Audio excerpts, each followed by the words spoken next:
that's right. This is our month. This is about us. I didn't know that's where we were going, but yeah, equally enthusiastic about the fact that October is here. This is about us, Kat. This is our time to shine. Every other month is a joke. Oh my God. What will they do? We cannot be stopped. This is where we get our ultimate power. It's like getting all the Dragon Balls in one room. Oh my God. Is that how it works? Well, no, because the wish is like this whole time. Okay. Well, my wish is that, everyone else loves us on Halloween. Listens to our words, man. Yes. Internet, what's up? Yeah, welcome. This is October. Spooky. Yeah, we're starting the spooky month off great. We're going weekly. Yeah, get spoopy, get excited. Yeah, you got to listen to us like all the time now. We have so many more words for your ears. We're going to teach you. We're going to learn you some stuff.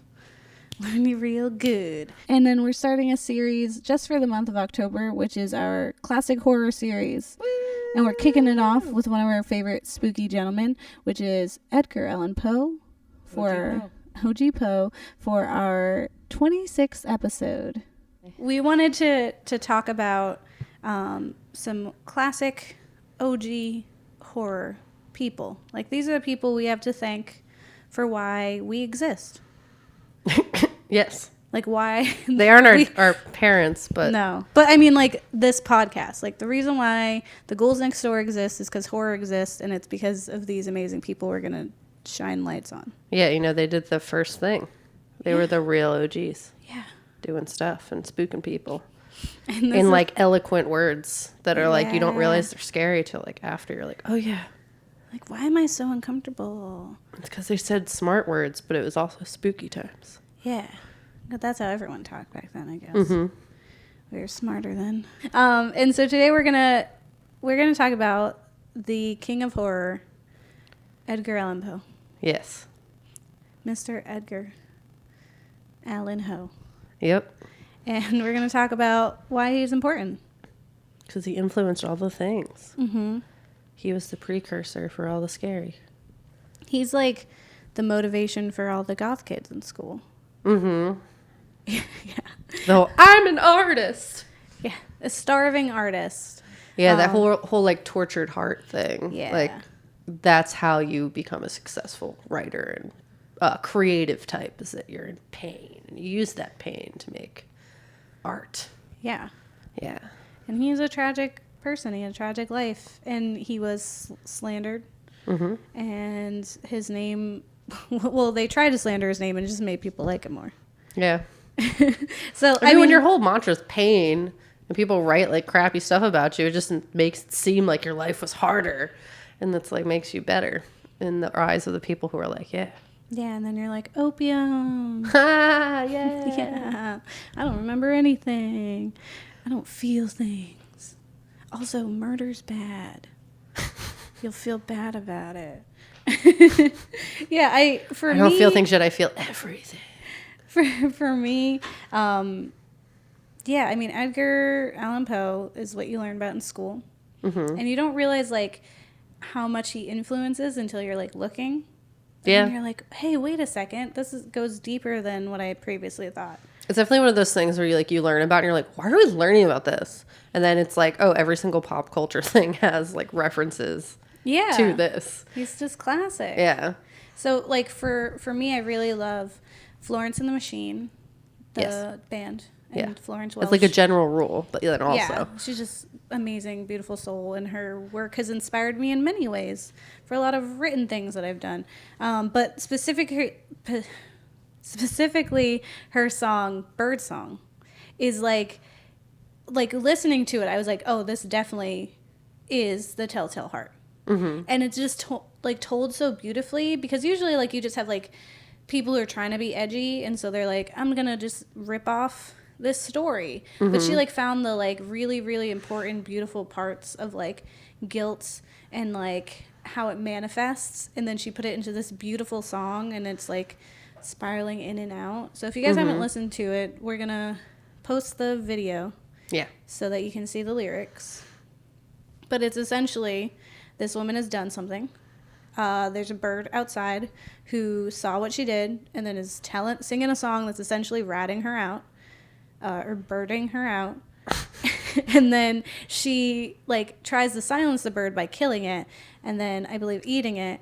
And then she, like, in her dreams, like, things change, and when she wakes up, the only sounds that are coming from her mouth is that song from that bird that was ratting her out or birding her out.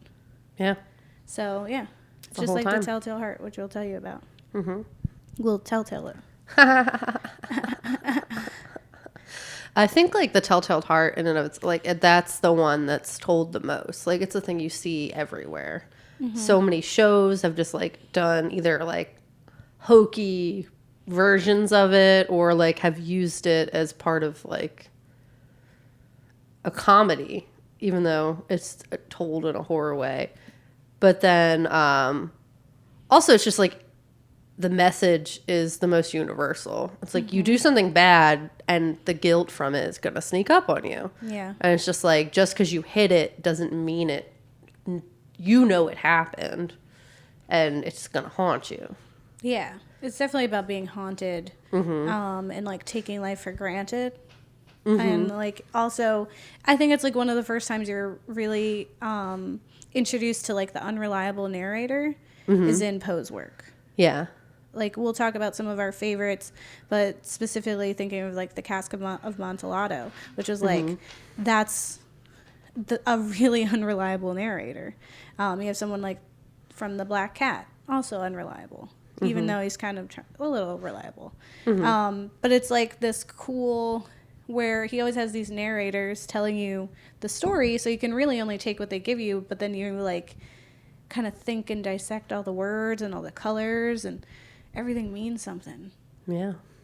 Like it's in deep, life. man. Yeah, deep. Man, it's deep. So we're going to talk about Edgar Allan Poe. But, yeah, remember that this is our spookiest month. So rate, comment, subscribe. Or we'll haunt you from your lack of liking us. It will haunt you like a beating heart underneath the floorboards of your life. You can't see my eyes, but Quoth they're wide. the raven. What's up? Quoth the cat. Subscribe. Dun, dun. Or I haunt you. Dun, dun. Dun, dun. That's not my heart. That's my footsteps approaching your life. It's like, for me, it's like one thing and I don't know if this will be in there, but was there's like the Alice in Wonderland film with Johnny Depp, and it's like, why is the raven like a writing desk? And there's not really an answer to that, but I always thought it was because Poe writ on them. Like, he writes on a writing desk, and he wrote about a raven. Yeah. I mean, probably. Sounds real. I'm smart. Yeah. Okay. SMRT. All right. So prepare to be spooked. All month, we're going to bring you classic horror. Yeah.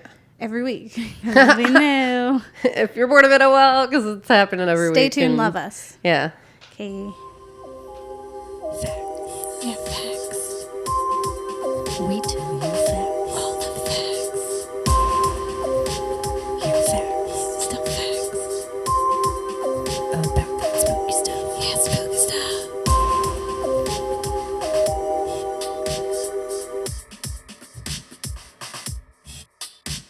All right. So we're going to tell you a little bit about this guy.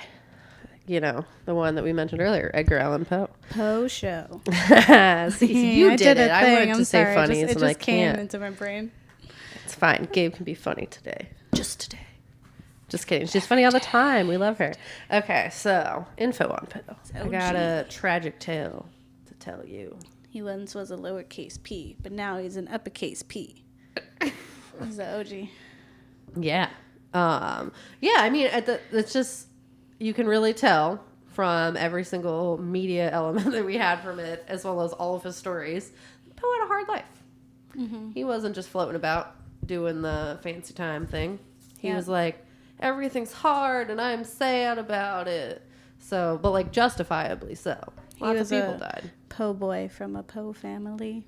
Spending his life. Monstressor. Monstrosity. Yeah, so, doing that. So essentially, both the parents died, or one left, dad things, doing bad dad Went times. out to get cigarettes. He went out to get cigarettes and never came back. Or opium or something. He went out to get opium.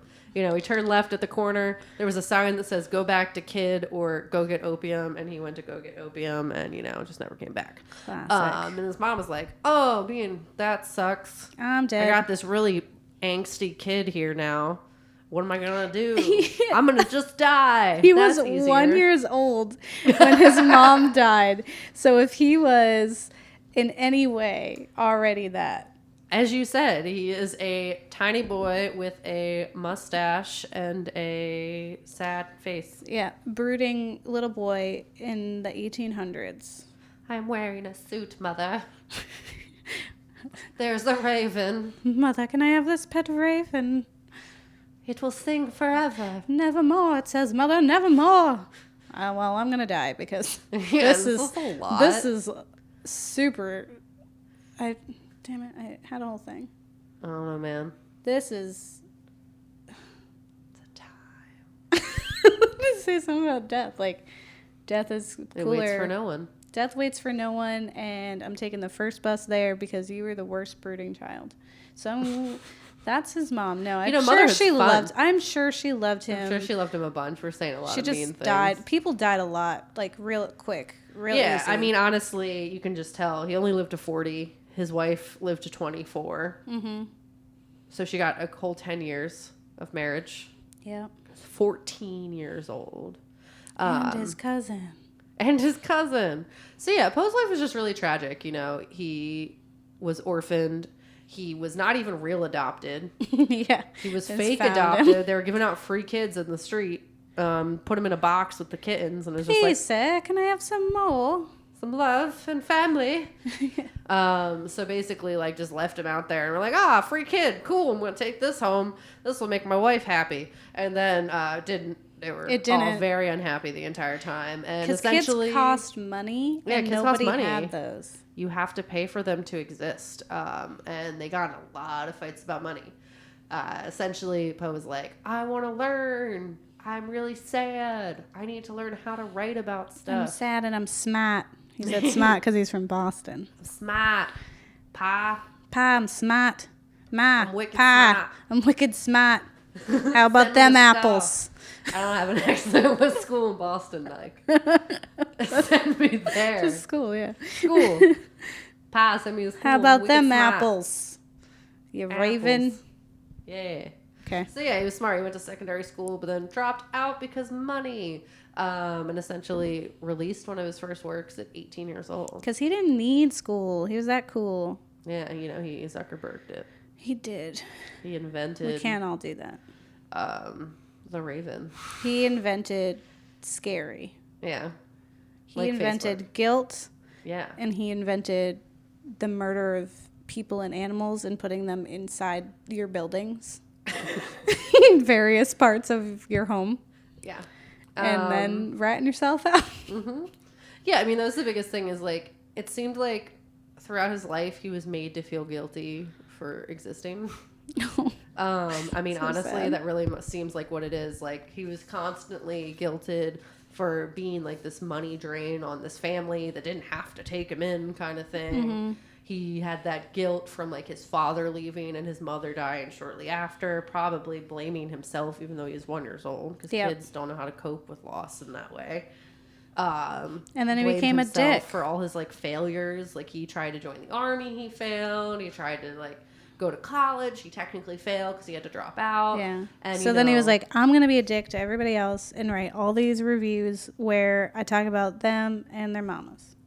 Yeah, so he also just, like, got... The way he made money was writing scathing reviews about people and then also, like, making them feel like they were the worst thing. Like, he didn't just insult their work. He insulted their families and, like, their personalities and just, like, their existence as a whole. So, like, there was nothing safe from the reviews of Poe. Like, he was really mean and... Like, your mama's so fat, she's in the castle while everyone's dying of bubonic plague.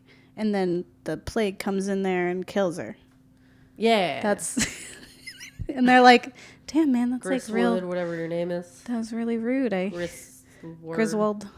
Griswold was a guy who did not like him. Yeah, and essentially the only thing Notorious he's rival. known for is writing his first book. On Edgar, where he tried to slander his name, but Couldn't. because it worked in his favor. He was like, man, he was an alcoholic womanizer who slept around and was really sad. And everyone's like, wow, that sounds dope. I want to read about him. He's so sad and angsty. Yeah. I love him. Oh my God. Mother, the grumpy man. He hurts so much. I can fix him with love. It's just like It all was those the beginning really, of Nick Miller. it's like all those weird like murderinos, like the weird people who are like will go to like Jeffrey Dahmer's like house because they're like, we sympathize with this monster. That's what they were doing with the Poe that they thought they were knowing about. Yeah, I mean, there's just like this glorification of like pain, I think, that comes with art and writing in general. Like there's the starving artist, there's the, you know, you can't be happy and write. Like it doesn't seem like those are things that people attribute to each other. It's always pain and suffering and trauma that makes art beautiful. Yeah. And that's like the pain is what makes the piece. You don't get to be happy and creative and artistic, and You have to struggle. Like you have to bleed for your art. And that's like, I feel like, you know, there were times when he had good life. He had a good life when he was here in Philadelphia, like us. We also had a good life here. And then, you know, things got bad again. Because like he published like The Raven. He got super popular. So when he lived in New York, and it was terrible because that's what it is. And then like, you know, he published all these stories. He, you know, created really amazing works. He had the Tales of the Grotesque and Arabesque. And he was like kind of getting money for it. And people were coming from all over to listen to him. And then his wife died. yeah.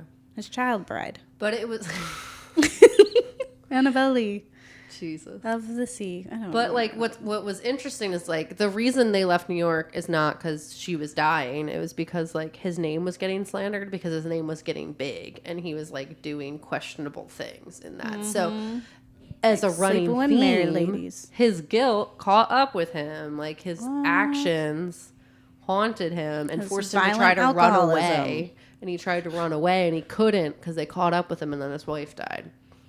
Sadness. Well, Yeah. she died from tuberculosis, not Tuberculosis from like him. He specifically. didn't do it. Well, or did he? She's in the walls. Get her out. But yeah, so essentially he lived a really hard life and, you know, he had a few good years here and there, but when you only live to 40, you only got so much time.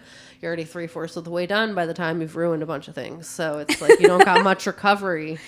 When time. teen angst is like half your life. Yeah. What? Yeah, you don't get much left after that. That's so sad. Teen angst, adult angst. Yeah. You don't get to elderly angst. Yeah. not enough 1800s time. were rough. You know. They were tough on it.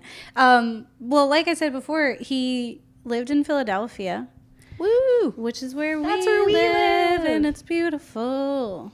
Eagles. Eagles. So he lived here, and this is when he was the happiest and most productive he's ever been. Woo! We also are, I want to say the happiest We're and hungry. most productive. We're hungry. Yeah. He When lived you're here hungry, you work.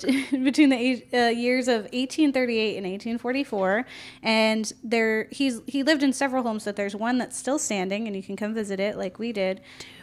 And it's awesome. It's super cool. So it doesn't have, most of the rooms don't have any furniture, but you can kind of like take this tour and see. They're all on the walls.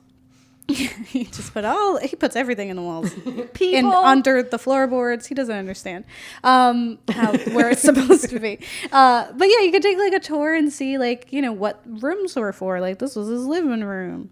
This is his brooding room, whatever. But what's really cool is his basement, which is eerily similar to the basement that's told in the story of the Black Cat, which is, if you guys aren't familiar, it's a cool story where Super cool. this guy is a violent alcoholic, Nice. kind of like Poe himself, who has violent outbursts to Oh, his wow. family and to his several pets. He has an abundance of pets, but there's one pet that he doesn't hurt, and that's his black cat. Until one day he does, and the cat like lashes back out at him because it's like, fuck you, man. Like, Don't murder your pets. It's not cool. Yeah, then he hangs it, and Oh, Jesus. and then another cat shows up, and this cat is all black as well, except it has white on its tail that looks like the gallows, which is like reference to the fact that he hung that cat. And then Rude. he like goes about being fine. He's kind of skeeved out about this weird cat with his ominous tail, but then he he gets mad at the cat, and he goes to like swing this axe on the cat, and the cat moves fast because it's a cat, and he ends up As they do. he ends up axing his wife right in the head. And then he's like, what do I do with this body? Well, there's this perfectly good wall I could just dismantle and put her behind. And then he does that, and then the cat's not there, and he's kind of just like, well, That's cats weird. hide places, that's fine. And then the cops just show up, and they're like, It's real nonchalant about just murdering his wife. yeah. And then the cops show up, and they're like, hey, we're just going to take a look around. And they're in the basement, and they're totally fine. They believe him that nothing is wrong. They're like, oh, your wife's just not home. That's fine. It's normal. No one, we're going to leave. And he's like, We're have you cops. seen how beautiful my walls are? Look at the walls in detail. Look at these beautiful walls. I'm going to caress them with my hands. You should caress them. Look how amazing they are. They don't even look like they're a day old. Like I just put it up yesterday. I'm because not I doing killed my this because wife. I feel guilty. And then Don't be suspicious of the walls I'm rubbing. And then the cat meows, and he's like, this is just my house meows. My house is a cat. We're inside of the cat. I forgot to tell you. And so then the police are like, oh no, we should save the kitty. And they break through the wall, and then there's his dead wife. And the cat is on her head, just sitting there. You know. So you could see that basement, or something akin to it, an inspiration to it, in Philadelphia, because we're Do the it. spookiest of the places. There's lots of spooky stuff here. It Like is. us. We're here. We're spooky. He also wrote one of his really awesome stories here, which was The Murders in the Rue Morgue, which he relied on what he calls tales of ratiocination, which is one of the first modern detective novels where a character uses logic Whoa. and thinks about the facts and the clues of a case to determine way. what had happened. Huh. Yes. I never. Who would have thunk Who would have thunk it? that I, 45 years before Sir Arthur Conan Doyle could talk about Sherlock Holmes, that I would use logic Yes. instead of just screaming Look maniac. at my walls. Instead of screaming maniac men Under who the rip floorboards. apart their homes, which they've buried people in, or just like prematurely or after they're dead, whenever. I mean, if anything, you just learn, like, don't put the dead thing in your house. Maybe just don't murder people for stupid reasons. Let's not go that far. I think we should just agree that you don't murder somebody and then put the murdered pieces inside, like, the place you gotta be every And day. then scream it at the authorities. Yeah, you know, human guilt. And the floor. Look there! So you can see where he made that really cool story. And he also has, there's one room that does have furniture in it, and that's the one that is specifically about his story called The Philosophy of Furniture. For fancy people. Yeah, which detailed instructions on how to tastefully decorate a room in, like, it's satirical because it's talking about newly rich middle class. So it's like people who are spending superfluously, even though they, aren't really, worthy of that spending. It's just like, look how happy we are. We have a fancy chair. You can lounge in that one. The chair has no purpose but to sit. Yes. It's like, no, that's And what we chairs spent are an for. abundance of money on it because we're not poor. We are, but you don't think so because you can sit in a fancy chair. Yeah, people are dumb. That's why I don't get it. Like, that's why I don't spend more than $5 on any of my clothes. That's why? Yeah. That's the specific reason? It's definitely up Your there. Poe aesthetic? I mean, it's just like, you don't need the thing. I don't get it. If you don't need it, if you're not going to use it, don't get it. Yeah. Well, that's Or don't good. spend a lot of money Yes, on it. yeah. That's all I'm saying. Poe is smart. Yes. Well, yeah, and it was like, and I think what's great about specifically that room or this house is like, you're kind of brought to the attention that he didn't just have like this one type of writing, because you have like The Black Cat, which was horror and reminiscent of Telltale Heart, and then you have the Get to it. the murders in the Rue Believe Morgue. in you. The Murders in the Rue Morgue, which is a detective story. And then you have a satirical piece that's about furniture, which is really just laughing at the bourgeoisie. So Yeah. it's like Well, he had he's a lot of social multifaceted. commentary pieces. Like it Oh, wasn't. yeah. His whole thing was just like evaluating the human mind, just being like, you feel guilt, you feel lust, you feel just being crazy and stupid, you feel like putting on a face and being fake and stupid.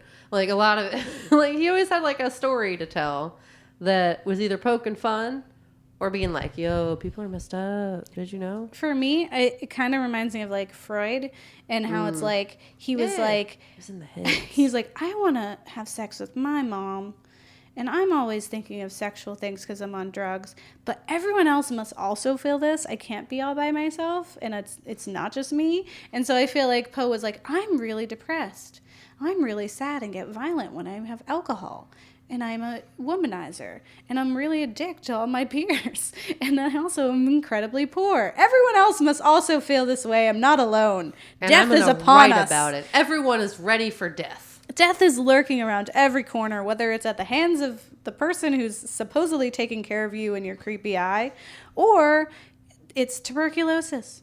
Yeah, I mean, he really just had like an obsession with murder and like death itself. Yeah, Just, like, death. Anything involving death was And just, like, justice. Mm-hmm. Yeah. And justice sure. that's brought upon in either Through in guilt. some kind of supernatural way, Mm-hmm. whether that's like your guilt is overrunning you, or it's like literally the mask of death shows up at your fancy house door and then murders your entire castle full of philanderers. That one's just very like Marie Antoinette-esque Yeah. Marie. or whatever the words. She's French. Marie Marie Antoinette. Antoinette.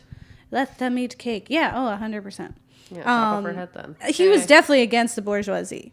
Yeah. He was super like He's socialist. just a po' boy from a po' family. Yeah. He was. Yeah, and he's Are who you we sad, should Gabe? I'm sad. Just like everyone else is Why sad. don't you write about it? Everyone is sad. Don't Don't you murder know? me and put me in the wall. I will deduce the mystery using the clues of the beating of the heart.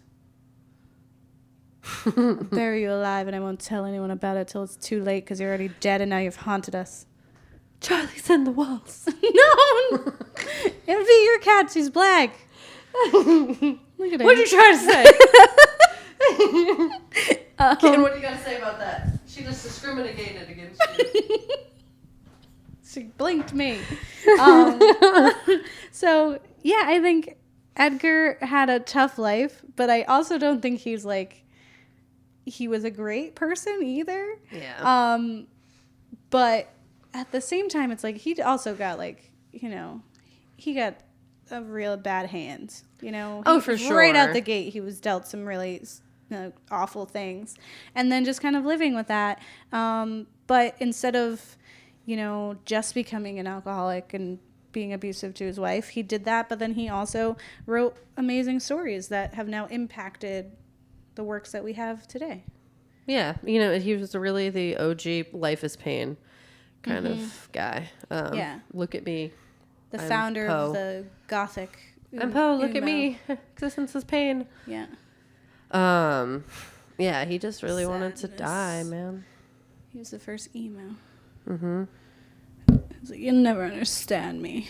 But also, everyone's gonna die. It comes through all of those. Ravens and other black animals. I am sad. I'm so sad. Read my work. Or don't. But give me lots of money anyway, I need it. 'Cause Have you I'm met my Poe. child wife?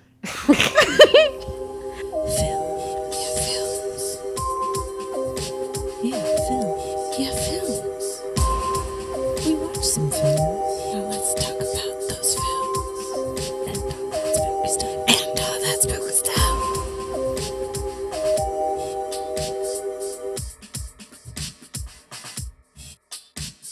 Monstrosity. What's the Ding, word? ding, ding, ding, ding, ding, ding. Easy come, easy go. Will you let me go, go? No. No, no. He will not let me go. Let him go. No. So, Edgar Allan Poe. I don't know why I said it like that, but that's it. I don't know either. I'm Well, this also observing this for the first time. I don't know. I'm feeling goofy. So we watched a thing. We watched a film anthology, an animated. We film never do that. anthology. We watched Extraordinary Tales, which is from 2013. It is a animated anthology featuring 5 tales adapted from Edgar Allan Poe's stories, featuring the voices of Christopher Lee, Bela Lugosi, which we'll be talking about later this month, and Julian Sands, who narrate the Edgar Allan Poe stories such as The Telltale Heart, The Pit and the Pendulum, The Fall of the House of Usher, The Facts in the Case of M. Valdemar, and The Mask of the Red Death. Yeah. It's dope. Yeah, I mean, the thing that really blew me away about it is, like, nothing to do with Poe, unfortunately. But, like, the art style in each one, like, it was so unique. They really just, like, it was beautiful. It was, like, breathtaking to watch each one. Mm-hmm. Like, just the way it was presented, the, like, music even. I didn't really love the, like, middle scenes where it's like, death is talking to you. Poe, when will you join me? I've taken all your other friends. Well, and it's like, I get the point. I just, like, personally, I don't know why I didn't like it. I just didn't. There's no logical reason. It was still good. Yeah. But the things themselves, the, like, stories, mm-hmm. the way they were presented was just, like, one, just, like, a beautiful presentation, but also just, like, I think a great tribute to the stories themselves. Yeah. They were really and it good. Featured, like, some of these, you know, notorious, like, people for horror. So you have, like, Bela Lugosi, you have Guillermo Del Toro is in there, mm-hmm. Christopher Lee, which is amazing. But, like, as soon as you hear him talking about The Fall of the House of Usher, you're like, I know who this is. Mm-hmm. I'm experiencing it. And it's such a rich, like, well to drill from, because, like I said before, his films or his stories are narrated. So mm-hmm. it's like we get to just paint these pictures visually, and then you get to have this strong voice that's, like, compelling and telling you and emoting all of mm-hmm. this, like, stress and then excitement from what's happening. Even for, like, a story like The Fall of the House of Usher is not one of my favorites. It just gets really wordy and confusing for me. But mm-hmm. watching it, I was like, oh, I get it. This now. is what's happening. Yeah. And even there's one that I didn't even know about, which was The Facts in the Case of M. Valdemar. And I now love that story. It was breathtaking. It's an amazing story. Yeah. I just think they did them all so well. Like, the art style in the House of Usher was, like, gorgeous. I want to draw every single face I see from now on like that. Like, everything was very, like, shape heavy. It was, like, pointed, and, like, the faces were made out of shapes. It was cool. Uh-huh. The Fall of the House of Usher was the first one. I know. That one had, like, the cartoon style. Their faces were pointy and cool. Oh. I thought everyone's you really face had triangles. The second one. I liked all of them. I'm just saying the art style for that one was my favorite. I thought you liked The Telltale Heart, where it's all black and white. That one's cool too. Okay. I can like more than one thing. I know you can. I'm just saying. No, I mean specifically the Fall of the House of Usher, like just the pointy, like uncomfortable looking shape people. I enjoyed it very much. The Telltale Heart images were really cool. They really played on light and like black and white, like shadowing, which is really cool. The Facts in the Case of M. Valdemar was like the visuals made it actually like terrifying. The old man. Yeah, like his like eyes. Yeah, like, oh, which God. is another kind of reference in a Florence and the Machine song. Mm-hmm. Which is the girl with one eye makes me think of that. Yeah, and the Mask of the Red Death, which is my favorite.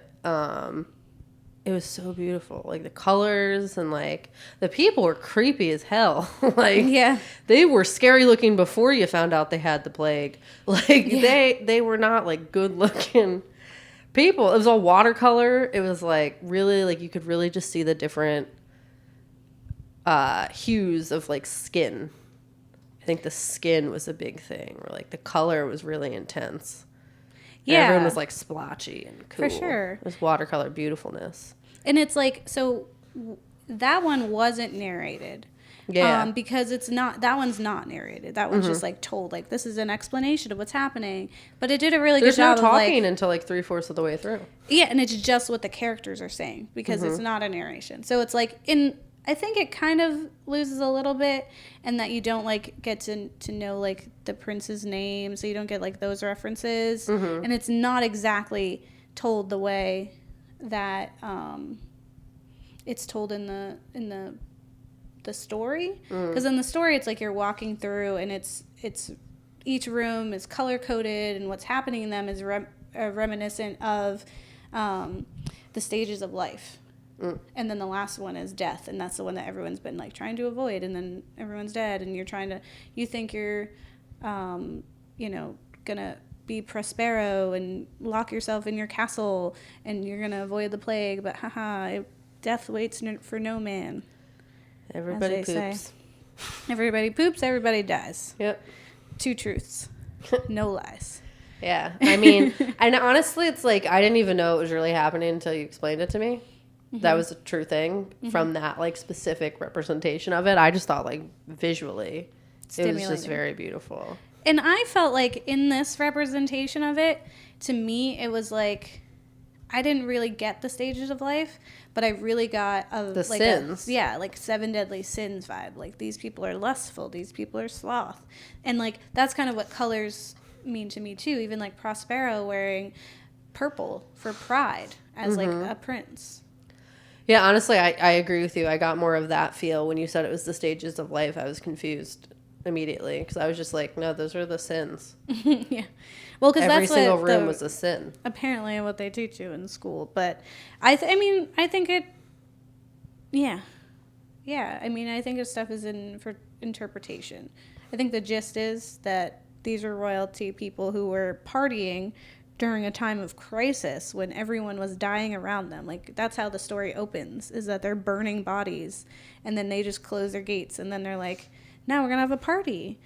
Yeah, honestly, I think the lack of words in that way, like, I still was like, yeah, no, these people could die. Yeah. Like, I'm cool with that. They don't seem like they're doing anything good. Mm-hmm. They're just like, forget the common folk. Let's all just get drunk and have sex and eat a lot and, like, gamble. And then it's like, yeah, no, you're all really selfish. You can die. It's fine. Yeah, you can die. Well, you're going to be an asshole is what you get, man. Yeah, I think so. I think Raul Garcia, who's the director of this, did a really great job of bringing each one to life and making them very unique. I enjoyed The Pit and the Pendulum for having Guillermo Del Toro because it's talking about like the Spanish Inquisition. Mm-hmm. So it like makes sense that we have a narrator that sounds appropriate and that like you can really get into. Yeah, I just think each one was unique and beautiful, and it's on Netflix. Yeah, it's definitely worth a watch. Like, honestly, when you first put it on, I was like, what? Mm-hmm. This is weird. But I was like, no, this is cool. Yeah. Like, at first, I was like, literally, I think it starts with the House of Usher. Am I right? Yeah, and I remember just being like, what is this? Yeah. Like, can we stop? And then, like, it got, like, part of the way through it, and I was like, oh, no, this is cool. Let's keep going. And then we just watched all of them. But, like, I definitely think it's worth a watch, even if you're, like, just getting... The House of Usher just starts slow. I think that's more so what it was. And I just, like, I wasn't mentally prepared for it. I think, like, there's a few... Like, so, I mean, Edgar Allan Poe has influenced a lot of media. And so, like, there's not a lot of, like, on-the-nose type of things. So, like, later we're going to talk about H.P. Lovecraft. Mm-hmm. And you'll find that there's a lot of direct references to some of his work and recreations and, like, ways that has manifested into other art. Mm-hmm. But I feel like Edgar's usually very subtle. Like, he's just this foundation for horror for a lot of things where those things pop up, these themes, these motifs, these things that, like, beginner horror writers learn from. So there's no really, like... I mean, there is a film like The Fall of the House of Usher, which is like really bad. And then there's like other ones where it's like someone made a school film about the Telltale Heart or something. But generally when you're dissecting or finding media in reference to Edgar Allan Poe, you're getting things like Florence and the Machine and her song, or a Simpsons episode even. Yeah, I mean, it really just goes everywhere. Because the horror is more like the human condition than anything else. Like, the stuff he's writing is about people being messed up and then being, like, haunted by their life choices.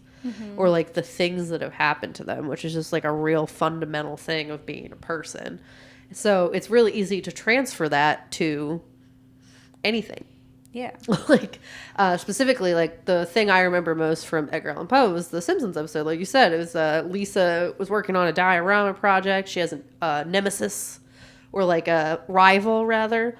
And she wants to, like, basically, like, sabotage her project because she's used to being the smartest girl in school. And then this girl shows up and she's like, I'm smart too. And she's like, nah, I'm upset about this. So she steals her project, hides it. And then, like, the Telltale Heart, it's under the floorboards, and you can hear the heartbeat of the project, and it's the whole thing. And it's like the Simpsons episode, so it was funny, and it's not scary at all, but it's just, like, I remember that vividly, to the point where, like, I knew exactly what scene it was, could look it up on YouTube and show Gabe. Yes. Because, like, it's something I just remember very significantly as, like, being the time where I was like, okay, I can do Poe. That's fine. Yeah, he wrote about, you know, guilt and human flaw and pride and, you know, talked on important things in a really creative and gothic way that I don't think a lot of people were exploring. Yeah. Always. And we're going to talk about other people who've done that. And it's going to be a nice surprise, and it's going to be weekly. It's going to be great. We mentioned quite a lot of his different stories. I wanted to kind of talk about, because we usually do films, but I was like, he is a writer. Yeah. So I wanted to talk about his writing. So specifically the Cask of Amontillado. I'm sure I'm saying it the most white way that you could say that. Which is funny because, you know. Yeah. That's how it works. So if you have never heard of that one, the story's narrator, Montresor.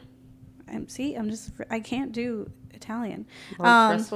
Montresor tells an unspecified person who's you, the reader, who knows him very well.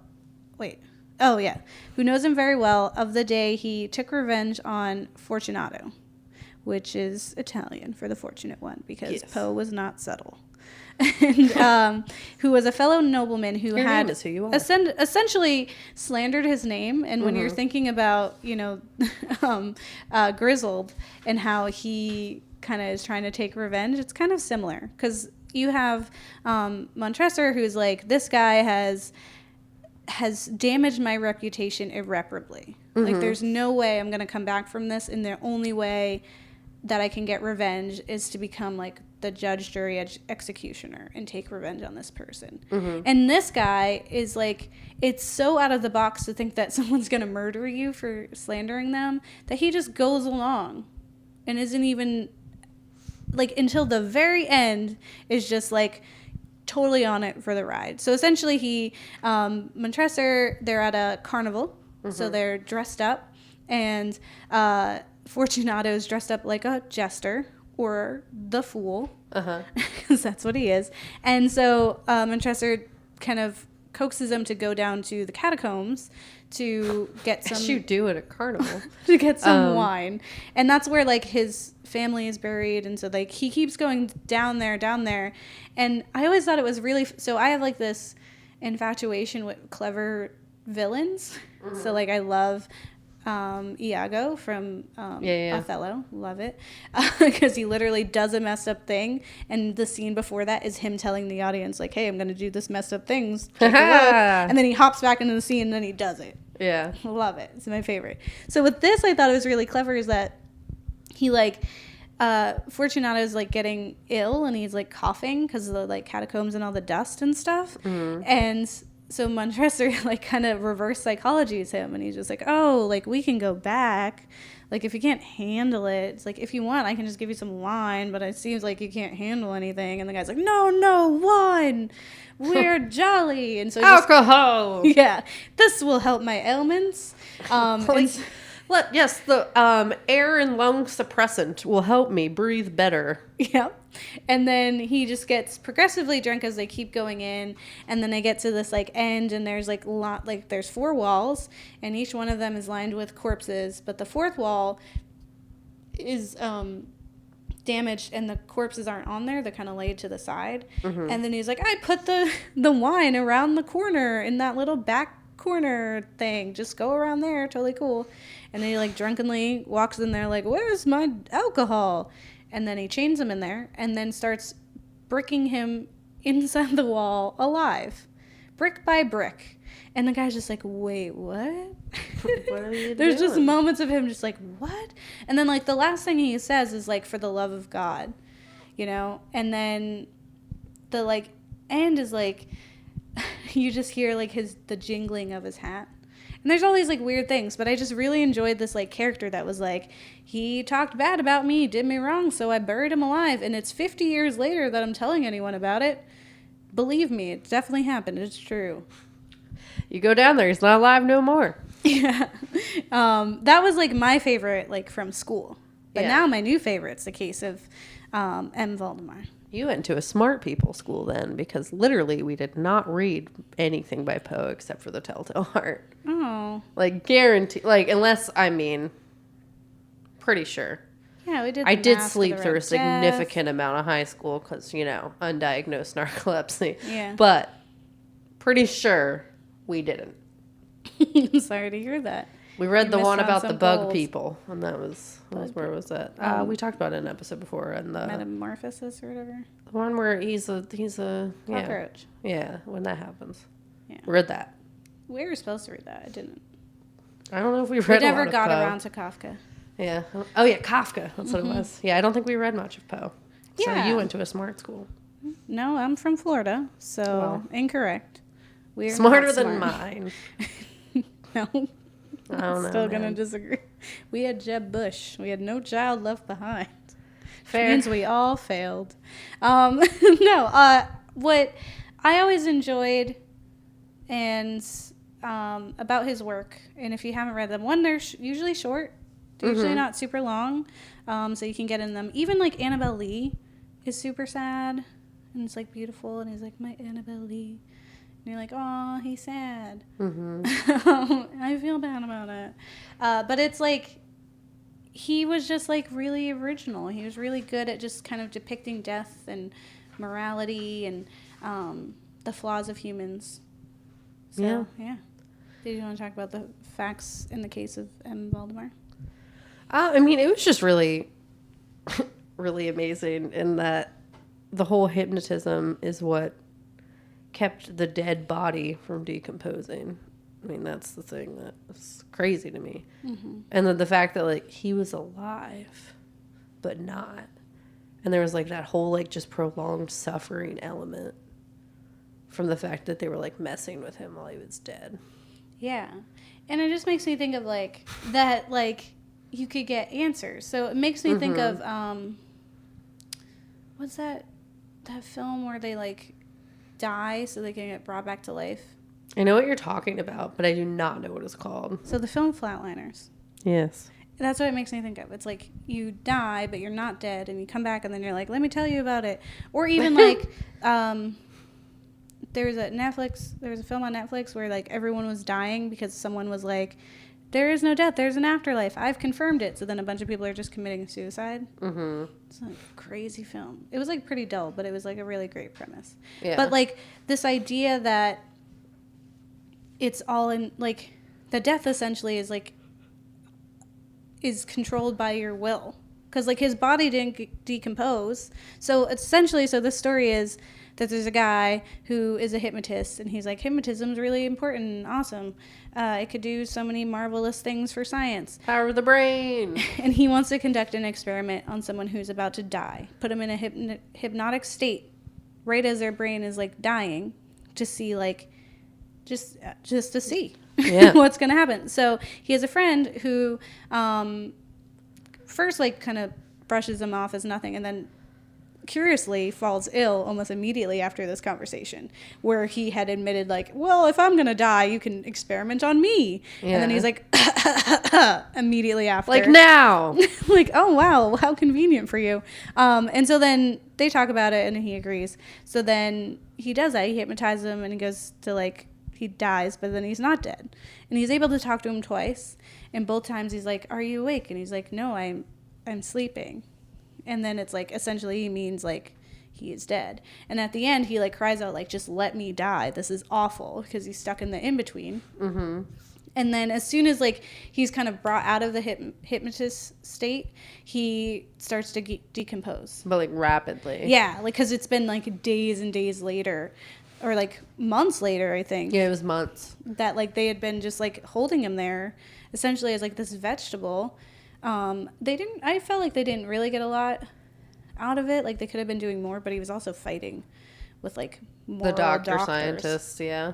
The doctor scientists. Yeah.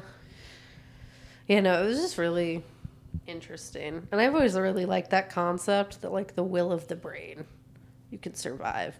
Because that's honestly how I plan to survive the rest of my life. I just, like, want to be here, man. Yeah. And, like, if I want to be here enough, nothing will kill me except for the uncontrollables. Yep. Which is my biggest fear. Like your husband with an axe to your head and then he puts you in the walls. That's the worst case scenario. Yeah. That's why you don't get married. They Yeah. not only do that, but they also kill your kids. Eat them. They eat them. They do it all. Mm-hmm. Feelings. Yeah, feelings. Yeah, feelings. Yeah, I said feelings. Let's talk about feelings. Okay. And all that spooky stuff. I love spooky stuff.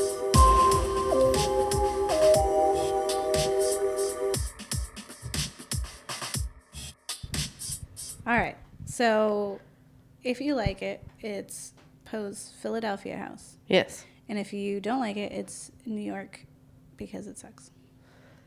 And that's where, he was sad. Yeah. So I get, we don't actually hate people from New York. I also just don't like New York. That's where. What? and also Philadelphia is better. Yeah. E-L-G-S. I just spelled Eagles wrong. E-A-G-L-E-S. Eagles. Yeah. Philly. Talking about those Eagles. Yeah. So for the for Edgar Allan Poe, I say the Philly house. Yeah. Because I enjoy him, and I'm thankful for him, and I'm sad that he died so sad. I'm also sad that he fell in love with his 14-year-old cousin, and that his parents died really quick. One left him and the other one died. And that guy was really mean to him after he died. And I'm sad that Edgar might have been a dick. He probably was. But he made some really nice stuff, and that sucks. Yeah, I mean, honestly, I imagine him as just like an angsty teenager being like, Always. no one loves me. Let me write about my pain. I need to brood always. Everyone knows how much I hurt. I cannot. But I'm an artist. Be happy. It's for art. That's how he talks. Did you know? Yeah. And Virginia's like, come on, it's fine. Your life is really horrible, but also, yeah. just like, can you chill? Also, for a I have this minute? bad cough. Can we talk about it? And then she died. Oh no! Death. Well, I'll agree. I think both Philly House. Yeah. For sure. Just because it's like the staple of horror. Yeah. It's a staple. You have to talk about it. You have to know it exists to appreciate the like renditions of it that come later. Yeah. Like just aspects of his writing, or at least his like story. Yeah. It's in everything. Even just like not horror things, like pop culture. It's like referenced all the time. It's in like comedy shows that you wouldn't expect it to be, or just like the themes are used in everything. They're universal. There's just human existence, and he does a really great job explaining why humans are freaking scary as hell. We're sad. We murder. We feel guilty mortal. about it. We marry our cousins. I mean, We all do that.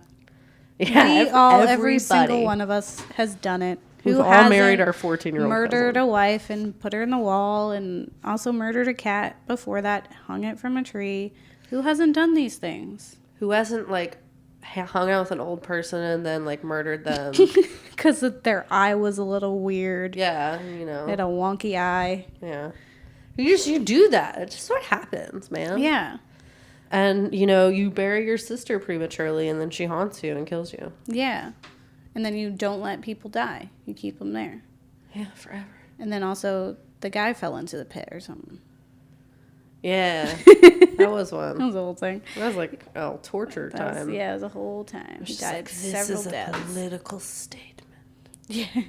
But yeah, I mean, yeah, that was we've all great. done You that. can't not appreciate him. Even if you don't like the stories, even if you don't like the renditions of the stories, you have to like give him props and acknowledge the fact that like he did something that has strongly influenced thousands upon thousands of other things. Yeah. Like, you know, he was the first one. Yeah. Or like one of the first ones who really just like made people understand that people are scary. Oh, gee. He started the common sense fear. Yeah. People can murder. Everyone. I really just like the idea that it's the same set of cops that went to the Black Hat as the people who went for the Telltale Heart. We're like, we're getting really lucky. We don't even really have to do this like scientific study the clues work that this other guy had to do. The Sherlock Holmes guy. We didn't have to have a ratiocination. The guy just told us about it. Yeah. We came in and we were like, everything looks fine here. And he's like, it's in the floor. and then the other guy's like, it's all good. He's like, look at these beautiful walls. She's in there. Yeah, you know, That's the guilt. whole thing. People give themselves away. It's just like, it's just very real too. Because I feel like even in modern day life, Yeah. when the dad is on TV acting all devastated about his dead kid and wife. Or doesn't look devastated at all. Well, yeah, there's like, he tells it. You Yeah. immediately are like, this guy, We are bad liars. he did it. And then he did. That's what you find out. He admits later that he murdered the crap out of his family. And it's just like, Yeah. Poe knew. Mm-hmm. Yep. He knew. Sometimes it's not cops. Sometimes it's just your friend, and you're like, yeah, listen, so remember when we buried my sister a few days ago? She wasn't dead, and I've kind of known for a little bit because I keep hearing her crying, but then I was like, should I let her out, or should I just let her kind of die back there? And now I'm telling you. I should just let her, like, die. Because she was anyway, and I was like, might as well put her out of her misery. By the way, she's haunting us because she did die officially, and she knows that I knew. I'm glad that you came to my house. It's now going to collapse, so... Good luck. Have a good day. Finding a new place I'm to glad you live. dropped all your important business to come visit me, your old friend who didn't give a shit about you. Yeah. That's Poe. And then Extraordinary Tales is also Philadelphia House for me. It was great. I agree. I mean, it was beautiful. Yeah. It was like a breathtaking thing to watch, and definitely worth it. Yeah. And if you, like, aren't a reader and you're like, these stories sound dope, do that, because then you'll know. You'll get to get the story without having to read about it. Yeah, and I mean, I guess if you're also just like a fan of art, it's just the art style is gorgeous. And like, you have to wonder how long it took to animate all of those things, because it's like really flawless and beautiful. And Beautiful. And it's just like, if you want to, like, just hear the crooning melody of Christopher Lee or Guillermo Del Toro or Bela Lugosi, just like, just sit back and listen to them tell you a creepy story. Yeah, and I also feel like if you just read Poe and like didn't understand anything he was saying, now you kind of will get it a little bit more, because you have a visual representation as well as like a person explaining it to you. Yeah. Because like, honestly, me, young, was terrible at like understanding what books were saying to me. This helped. Now I'm like, I get Poe. I know what Poe's about now. Where I feel like before I was just kind of like, that's a thing. Yeah. Okay, don't get married, let your kids. And put you in the wall. Yeah. Put you in the wall, and then the cat's in there. Mm-hmm. Cat's in the wall and the silver spoon. Mm-hmm. Okay. Bye. Bye.